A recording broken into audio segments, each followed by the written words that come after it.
Hi, welcome to Wisdom Wednesday. I'm Tracy Newkirk, and I'm really excited today.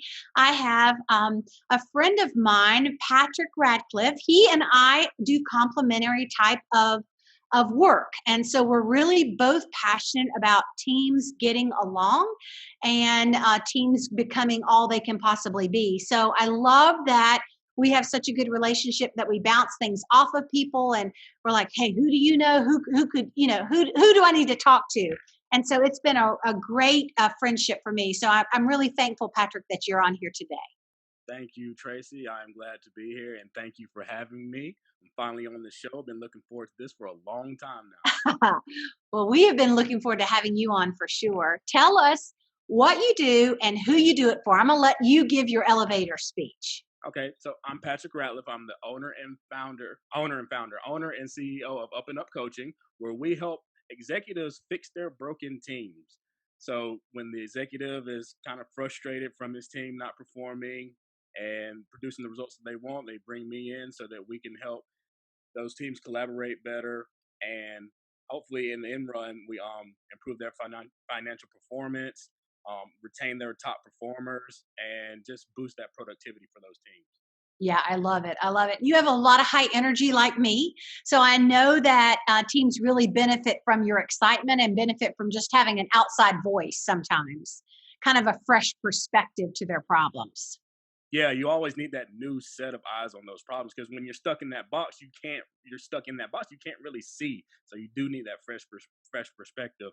Even if you're not in the industry, a lot of people, I'm not familiar with the industry, but just bringing that fresh set of new eyes, they can see something new, so they can make that adaptation, and like that, they just grow faster with me. Yeah, I think so too, and I love it too because I think we can say things sometimes that the bosses can't. Yeah. Oh yeah, that's a huge one. So when I do talk to them, I'm like, okay, so what's sort of like taboo to talk about around here? And they're like, well, talk about this. So that it gets them off the hook from talking about it. And they're like, oh, thank you. You actually talked about that, because that was the big elephant in the room. So I do Yes. enjoy that a lot. Yeah, me too. Me too. I call it stirring up the pot and then settling the pot down for sure. Yes. So excellent. Okay, so give me what are your top five strengths? Top five strengths. So number one is adaptability. Two, communication. Three, relator. Four, significance. Number five, restorative. Oh, excellent, excellent. So you love that problem solving then, huh? Love it. I love it. Sometimes. We'll get into that. Yeah, I love that. I love that. Okay, well, let's start off with the positive side of our strengths. I'm calling this kind of this 90-day period that we've been in, all working remote, as the great reset. Because for some of us, it's really, we're creating kind of new normals and new ways of doing business. So, what strength of yours has helped you to manage during this great reset? It's been adaptability, because I've always being able to go with the flow. When I worked at a large organization with over 50,000 people internationally, everything changed, and it was government work. So rules and regulations were constantly changing. And before I even took the strengths finders, I was always able to adapt, and just being able to not panic. I didn't understand that that was an actual gift Yes. until I took the strengths finders assessment. I'm like, why are we all panicking? This change is natural. Why don't we just always go with the flows and just see what happens, instead of making up that story in your head of what you're going to lose in change, as opposed to focusing on what you're going to gain in change. I've just always been able to go with the flow my whole life. Interesting. I do. I love the way you said that, Patrick, because it is a gift. So that's great wisdom.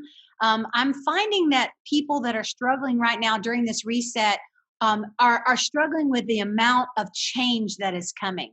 So I think people high in adaptability, or it's just kind of like be a duck. It's just rolling off of you. You're like pivot. That's what I can do. So it is a gift. Awesome. All right, but I'm sure you felt great tension during this time too. So what is the strength that's hindering you? Strength is it communication, being isolated from people. I'm really extroverted. I love speaking to people. One thing I did like when I was working in corporate America was going to see the people and really feeding off that vibe and that energy. So what I've been struggling with by being isolated is I don't get to interact with people as much as I want to, and that's been a real struggle because that's where I get my energy. And just working in isolation, it's draining to me Yeah. because I hate isolation. I hate just doing tasks all the time. I love bouncing ideas off of other people. So yeah, communication that's been hindering me because I'm not able to feed my energy. Yeah, I totally get it. I think introverts during this time period are like, yes. And Yeah. then those of us who are extroverted, we're like, oh my gosh, give me some people, please. Yes, yes. It's suffocate. It's suffocating sometimes. I get that. I get that. That's probably why I was looking forward to talking with you Oh, I today. love Zoom. Anytime I don't even I skip right past like phone calls. I'm like, hey, Zoom link, Zoom link, Zoom link. I got to see your Yeah, face. I have to yeah. see your face. Yeah, people were talking about Zoom fatigue, and I'm like, Zoom fatigue? How about no people fatigue? Yes, I absolutely go straight to the Zoom meeting. Yeah, I get you. Well, okay, so I think another interesting part of this great reset is the ability to dream about the future and the ability to dream and go, I'm looking forward to this, or I can't wait till I do this. Or for me, I came up with like a new business idea Mhm. during this reset. And I'm like, where has that been? So what strength is causing you to dream? I think it's my significance. Um, this is a great opportunity to for people and teams to kind of like sit back and reflect and actually take time to think about what they're going to do in themselves, right? So we're not under the tyranny of time right now. So you do have that time to just sit back and reflect. And the significance, so when I'm thinking about the teams that I'm working with, I'm like, hey guys, we can reflect and look at the strengths that you have, and are we actually putting the right people in the right place? Because one thing about significance is I'm really good at pointing out you should be doing that, or you should be doing that, or you're not in the right spot, or you're not in the right situation where you can actually thrive. So really sitting back and just knowing that when we do get back to, I guess, normal per se, we can just assess all these strengths. And I just know because teams never rarely live up to their potential. And I'm just like, I can't wait to get back in there and like show the greatness that these teams have so that they can be more productive and actually carry out whatever mission that they're trying to do, because it's human nature to be connected, and I just don't think sitting virtually there isn't that connection there. And I think if we continue this route, we will just lose out on a lot of potential and opportunities that we have as opposed to working that together, because it's human nature. You can't go against human nature. Well, and I think strengths are best developed in the context of a team as well. So sometimes you need the tension of somebody else to learn to regulate yourself or to maybe self identify, hey, why is that bothering me? What can I do better about that next time? So, yeah, I agree with you. I read something yesterday that Gallup said that no one is effective 100% remote. And I thought that was interesting. Even the people during this time, the introverted people that are saying, "Oh, I love this," that they're seeing that actually performance and effectiveness is actually lower for people who are 100% remote, not having any interaction. Yeah, it's limiting. Mhm. It's limiting. Let me You ask you can't. this: about your significance, would you also say that um, you enjoy promoting other people? I I love promoting other people. I'm like, but so for example, when I was working in corporate America, we had our job to do, right? But as a communicator, I'm going around talking about other aspects of people's lives. And so you'll find out, oh, I have a baking company, or I have a blog here, or I have an event planning business outside of this. This isn't the only thing I do. And as my significance, I'm like, you should do that. You should go all in on doing that. You should, if that's what's really driving you, you should make a plan and prepare to quit your job and work on the side for now, but eventually do that thing that's going to really drive you and give you that purpose and that mission in life so that you can actually go out there and have a great life. Because in corporate America, you Gallup, 70% not engaged. And I'd always see that. And I'm like, man, if you just let me be your like manager, your agent, I can push you to the top. That's how I feel all the time with people because I know everyone's not using their full strengths. And I love that. And I think that's one of the things I love about meeting people with significance is they really want to help you promote. It's almost like I want to go, hey, borrow some of Patrick's confidence in you. You know, Yes. like tell the person, borrow his confidence in you until you gain some of your own. And let's see what you can do with this. So love that. Okay, next question. What strength is allowing you to be more present? I mean, because it's hard, right? We've got so many distractions, so much in the news, so many changing things, but you've got a small child, a wife, everybody's at home there together. So what are you using to stay present? It's my relator. I'm always asking people, how are you doing? Because going back to work again, I know that people bring their whole selves to work, right? And it's not just about the mechanics of the job that you do. So with my wife, with not being under the tyranny of time, you're asking more questions because people's their mental is affected by this because it's not their normal routine. So to be real present with them, like, hey, what do I have in front of me right now? So I've had gratitude journals. I'm like, hey, let's pick up this practice of working on let's be more thankful for what we actually do have as opposed to what we lost, Hmm. so that we can appreciate this and have a new perspective because this could be an opportunity that there's a lot of good things that can come out of this. Like I said, you get to work on yourself. We don't have time normally to work on ourselves because of the day to day. And with young kids, when they go to bed, all right, that's me and the wife's time really to actually like sit there and connect. Like, how was your day? And with that relator, I'm always caring like what's on the inside. I love That's that. I love that. Thank you. She's very fortunate to have you caring about that. And even that kind of leads us to our next question is what strength is helping you to grow? Because I heard a little bit of growth there in you, right? Even with that relator, like, okay, let's sit down. I want to see how you're doing, but then how can we as a family grow during this time? What strength are you using? I think it's a combination of all of them. Like Interesting. I have that restorative part where we've had honestly my wife and I we've had some good come to Jesus conversations during this time about That's cute. about some aspects like spirituality and religion, like where are we going to take our family spiritually. We got Mhm. to have a real like deep conversation. Those conversations have to happen, but Mhm. like I said, when you're in the regular workflow you don't really think about that. You take it for granted. Mhm. And I guess like just like not being under that pressure of the day to day and making sure everything's perfect. What can we actually work on? What's been pulling at us, or what's that we haven't been addressing? Mhm. Ooh, I And love that. and our spiritual standards have been one of those. How can we make this better? Mhm. Because when something doesn't feel right, because we weren't in alignment with what we actually wanted in life. And Mhm. so yeah, that was the restorative in me. Let's restore this part.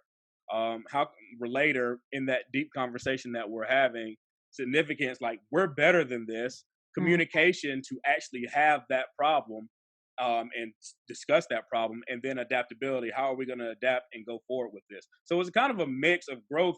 All five strengths help you grow, and you need all of them, especially when you're looking to grow. Mhm. Patrick, that's why I wanted you on this Wisdom Wednesday. That was an amazing answer of somebody who has great self awareness and can dig deep and say, this is where I'm getting it from, and this is what I'll leverage in order to push myself forward. So awesome. Thank you for that. All right. So, my last question. What strength is helping you to lead well? Lead well. And it could be in church, it could be in your neighborhood, it could be in your community, it could be in your family. But what strength does is helping you? As a- I like, again, I like the significance because people fight self doubt each and every day, and it is very easy to be negative. But when you have that person beside you that says you can keep going, you're not there yet, or you're better than that, which holds people accountable, which is a big part of leadership, is holding people accountable. I I have this, like, I have a bigger vision for them than they have themselves sometimes. But you need that. Like I said, it's human nature. We are all connected in some sort of way or form, and you need that connectivity, and you need that person to push you along, even when you don't want to do it yourself. It's like having a gym trainer. So if I go to the gym and I'm working out by myself, I'm tired, I don't feel like doing this, I'm going home. But if Mhm. I have that trainer behind me saying, Patrick, you can do it. You're stronger than this. One more rep, one more rep, one more rep. I go further than I ever thought that I could actually go. So I Mm. think that significance and believing in other people can help them crank out that extra 1%, 2% that they have in them internally, but don't necessarily have the belief in themselves to actually do it if they were alone. Yeah, I totally agree. We're just going to take some time today to share kind of how we got to Strength Finders and what it has looked like for us, because we both probably came different ways, right, Patrick, to it. Kind of my story is I needed to reinvent myself. Mm. For about 12 or 13 years, I've been working in our family business, being the accountant. And by the way, I'm not an accountant. Analytical is at 34 for me. And no wonder I was so miserable. Miserable. You can imagine. I've got empathy, positivity, woo, communication, and developer in my top five. So sitting in front of a spreadsheet for a week at a time, processing payroll, paying taxes was not my thing. So, anyways, found it about 7 years ago and it's just changed my life, my family's life, our business. So, tell me about you. Tell me about your connection to strengths. Oh, that's so funny that you were in accounting and you were not equipped to deal with accounting. I'm a finance major, Oh, and there we I go. was in I was in auditing and doing compliance work and at my job, and it was absolutely exhausting. I I hate detail. And I was responsible for a lot of money. There was a lot of money on the line. They had me looking for needles and haystacks in all kinds of government documents. And Kill me. Shoot it me now. Oh, oh my goodness, it was so I was isolated. There was no teamwork. It was the complete opposite of everything that makes me happy. yeah. Yeah. Well, what are your top five strengths? So my top 5 strengths, adaptability, significance, communicator, relator, and restorative. I see. Yes, I see. Well, so what have you done? Like, how has strengths helped you launch from finance into what you do now? Tell us what you do now and how you kind of got there. So right now I'm a coach, I'm a team coach, and I help executives just fix their broken teams because I'm a huge proponent of teamwork at work because I'm not necessarily task oriented or focused on doing the work, which sounds crazy, but I'm really more focused on the people who actually do the work. I Mm-hmm. believe that if you find what makes them tick and what makes them go, they can get that work done with more energy, more engagement, and you put them in the right spot. So that's what I do now. And I make sure that, hey, I go to the executive, hey, are you sure you have the right people in the right spot where they're the most effective and where they're willing to go the extra mile? Because if they're in the wrong area, they might be successful to some extent, but they'll never go that extra mile because it's not what actually drives them. So Mm-hmm. that's what the work that I do. And basically strengths finders. So going back to my life, I worked at one of the largest engineering, procurement, and construction firms in the world, and I was doing compliance on government contracts. And we just got a new boss, and I guess he wanted to make some changes and make it and put his mark and put some impact on things. So everyone in our department got this Strengths Finders book, Strengths Finders 2.0, and we didn't have any really instructions on what to do with it. So I'm just looking at this book. I'm like, okay, that's cool. Going on and doing my day to day You work. kind of probably just threw it in the drawer when you So got the yes, result. I threw it up in my cubicle in the little cubby. I remember it. I was like, I threw that up there, and it stayed there for months. Okay, and then one day, I guess they announced that we're having a Strengths Finder facilitator come in, and we're gonna do our strengths. I'm like, oh, that's what that book was for. I I better find out That's why what. you need a coach, by the way. Yeah, and I was like, oh, we need to read this thing, and I got it right here. So I'm flipping through it. I'm like, this book is long, and then I flipped to the back, and then had that coupon to take the assessment. I was like, okay, let me take this assessment. I'm not about to read all this. What if that's not even my thing? Yeah. So I took the assessment and I got the report. I'm like, are you serious? And then my world changed. I'm like, seriously? These are my strengths? It's just, but this like the opening message was like, we're always focused on weaknesses. Mm-hmm. Why we need to concentrate on weaknesses, and we just like, oh, strengths are natural. You don't need to really concentrate on your strengths. That message to me was eye opening. Was like, why don't we focus on what actually makes us good at what we do? So Mm-hmm. that was a good, because I was always focused on weaknesses. I'm like, oh well, I'm not a good writer, or I'm not really spreadsheet oriented, or like this Excel formulas. God, it's exhausting. But Mm-hmm. my number one strength is adaptability, so I'm able to really do anything. So I guess it's sort of like a gift and a curse. Mm-hmm. But I didn't know that Mm-hmm. until I read the report. I was like, oh, okay, so I can do this.